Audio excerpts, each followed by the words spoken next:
There is a secret, not the kind that gets leaked to journalists, not the kind that surfaces in court documents or quarterly reports.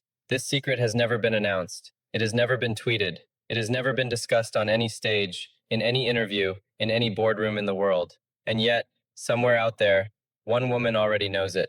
She may not even realize she knows it yet, but she does. Because this secret is not about Elon Musk's money. It is not about his rockets, his cars, his satellites, or his empire. This secret is about what it actually takes to stand beside a man like him. And when you hear it, everything you thought you understood about ambition, about love, and about the kind of person who changes the world will never look the same again. We have been told a very specific story about powerful men. The story goes like this. The man builds the empire, and beside him stands someone beautiful, someone gracious, someone who holds the home together while he conquers the world. It is a comfortable story. It is also almost entirely wrong. Because the real story, the one nobody tells, is far more complicated, far more painful, and far more human. The real story is about what happens behind the closed doors of a life lived at full intensity. It is about the midnight silences, the canceled dinners, the conversations that never quite go deep enough because his mind is already 3 problems ahead. The loneliness of loving someone whose vision is so large, it sometimes leaves no room for the ordinary tenderness that holds 2 people together. Elon Musk has been married 3 times, to 2 different women. He has loved, he has lost, he has tried again. And somewhere inside all of that, inside all of the reaching and failing and reaching again, he has been quietly carrying a secret about what he truly needs. Not what the world expects him to need, not what looks good on paper, what he actually needs. And that secret is the most important thing he has never said out loud. Here's what people assume about men like Elon Musk. They assume that a man with that much power, that much certainty, that much relentless forward momentum must want a partner who is simple, easy, warm, uncomplicated, someone who asks little and gives much, someone who fits neatly into the margins of a life already overflowing. And here is the twist. The women who have known Elon Musk most intimately have been anything but simple. Justine Musk, his first wife, the mother of his oldest children, was a published novelist. Fierce, intellectual, emotionally complex. A woman who, after their marriage ended, wrote one of the most honest and devastating accounts of what it felt like to love a man of his magnitude. She wrote about feeling erased, about feeling like she was being shaped into a supporting character in someone else's story, about the slow, quiet grief of losing herself inside someone else's overwhelming gravity. And what she wrote, what she admitted, was not a condemnation of him. It was a warning that reads like this. To love this man, you cannot come as someone half-formed. You cannot come hoping he will complete you. You cannot come as anything less than the fullest, most uncompromising version of yourself, because his world will consume everything that is not deeply, stubbornly, powerfully rooted. The secret is not about what Elon Musk offers. The secret is about what loving him demands. And the woman who already knows this secret, who has already built herself into someone who cannot be consumed, she is the one who will actually survive beside him. Not just survive, thrive. To understand why this is true, you have to go back, all the way back to a small boy in a large house in Pretoria, South Africa.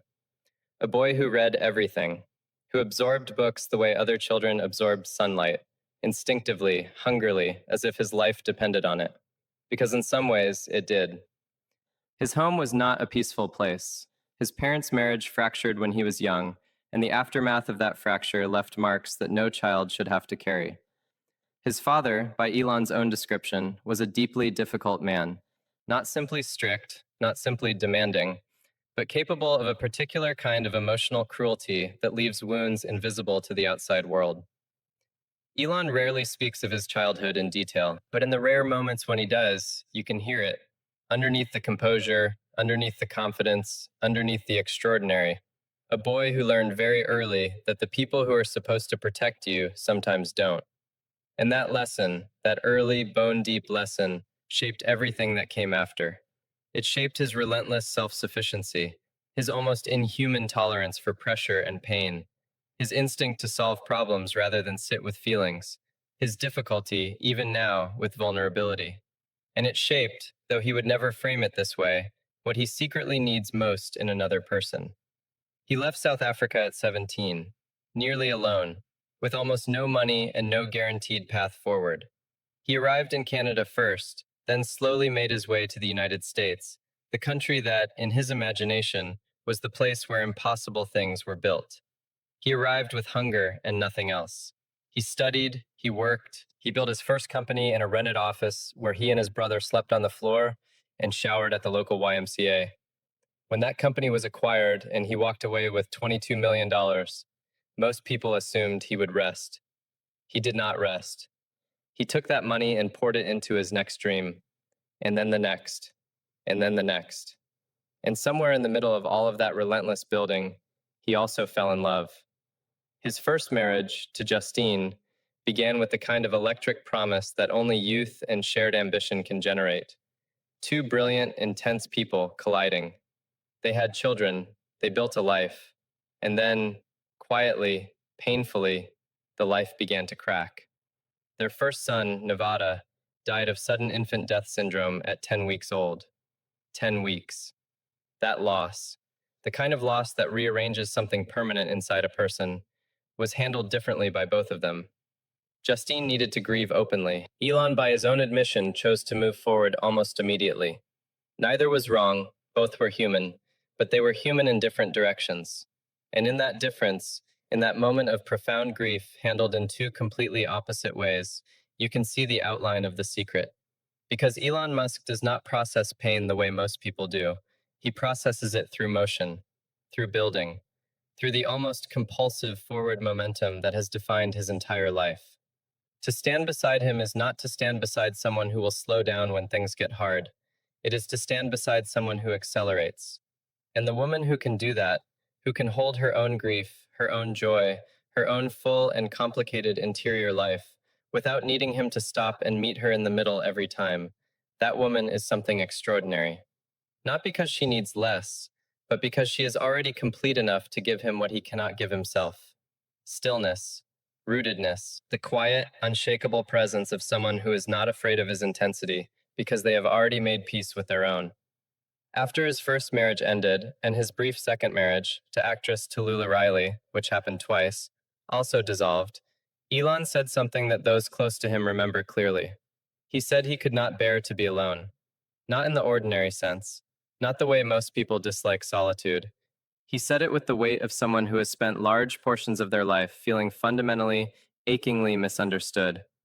Here is a man who can calculate interplanetary trajectories, who can hold the engineering complexity of a reusable rocket in his mind, simultaneously with the market dynamics of an electric vehicle company, who can see 50 years into the future with unsettling clarity, and yet he cannot always find the words for what is happening inside him in the present moment. That is not a flaw. That is the particular, peculiar loneliness of a mind built for the extraordinary. And the secret, the one his future wife might already know, is this. You do not love a man like this by trying to understand every corner of him. You love him by being so fully yourself that he finally feels safe enough to not have all the answers. There is something in this story that belongs to all of us, not just to billionaires, not just to people building rockets or reinventing industries, to you, right now. Because every single one of us carries a version of this secret, a truth about what we actually need, not what we perform needing, not what looks acceptable, not what fits the image we have constructed for ourselves, but what we genuinely, desperately, quietly need. And most of us spend our entire lives never saying it out loud. We build walls and call them strength. We stay busy and call it purpose. We choose partners who ask nothing difficult of us and call it peace. But it is not peace. It is avoidance dressed in comfortable clothing. The philosopher Carl Jung once wrote something that cuts through all of that noise. He said, "The most terrifying thing is to accept oneself completely. Not to be accepted by someone else. To accept yourself. Your contradictions, your darkness, your hunger, your wounds, your impossible, unreasonable, magnificent ambition." Elon Musk has not always done this gracefully. He has stumbled through it publicly, messily, in ways that have cost him relationships and reputation and peace. But he has never stopped trying. And there is something in that, in the trying, in the stubborn refusal to give up on the possibility of being truly known by another person, that is more inspiring than any rocket launch. Because rockets are extraordinary, but a human being who keeps choosing vulnerability, despite every reason not to, that is something else entirely. Most people quit on love after the first real wound. They build a case, gather the evidence, decide that openness is too expensive and safety is worth the loneliness it costs. And they are not wrong to be careful. But they are wrong about this. Safety is not found in walls. Safety is found in becoming someone so deeply rooted in yourself that no storm, no loss, no rejection, no failure can pull you up from the ground.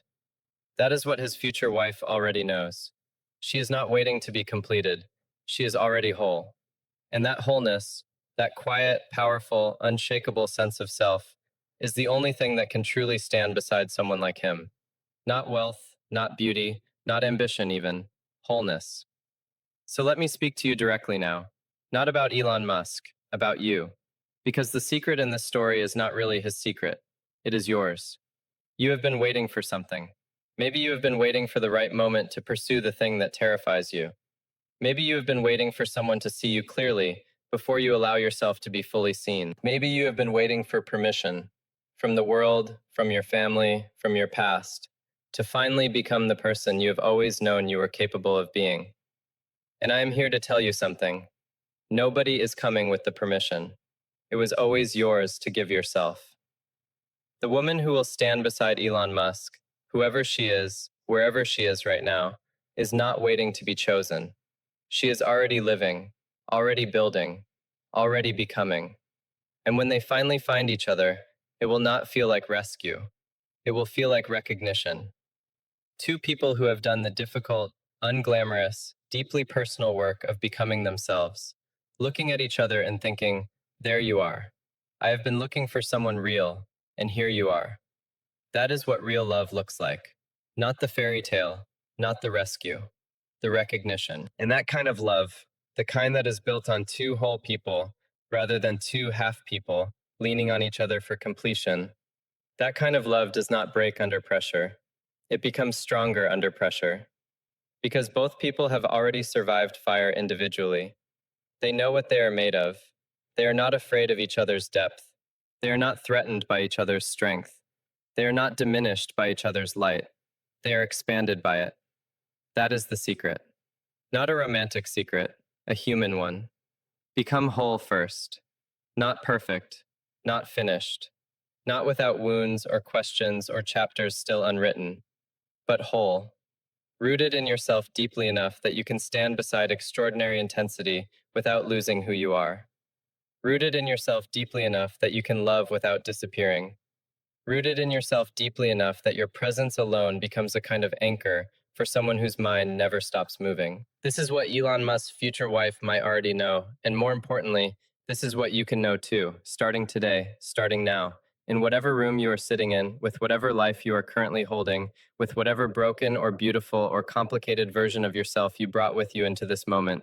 You can decide to stop waiting for someone to complete you, to start becoming someone who is already complete, to stop shrinking, to stop hiding, to stop apologizing for the size of what lives inside you. Because the world does not need more people who have made themselves small enough to be comfortable. The world needs people who are brave enough to be whole. Be whole. That is the secret. That was always the secret. Somewhere tonight, under the same sky, a man is sitting with the weight of 1,000 decisions, 1,000 responsibilities, 1,000 futures that depend on whether he gets it right. And somewhere tonight, maybe in a city he has never visited, maybe in a life that looks nothing like his, a woman is quietly, powerfully, becoming the person she was always meant to be. She is not thinking about him. She is thinking about her own work, her own growth, her own becoming. And that, precisely that, is what will make her extraordinary enough to stand beside him. Not her resume, not her beauty, not her proximity to his world, her wholeness. And I want to leave you with this. Whatever you are building tonight, whether it is a company or a life, or simply the courage to try again after something broke you, build it from the inside first. Become someone you are genuinely proud to be, not for the recognition, not for the reward, but because the most powerful thing you will ever create in your lifetime is a version of yourself that is fully, unapologetically, magnificently alive. Everything else, the love, the success,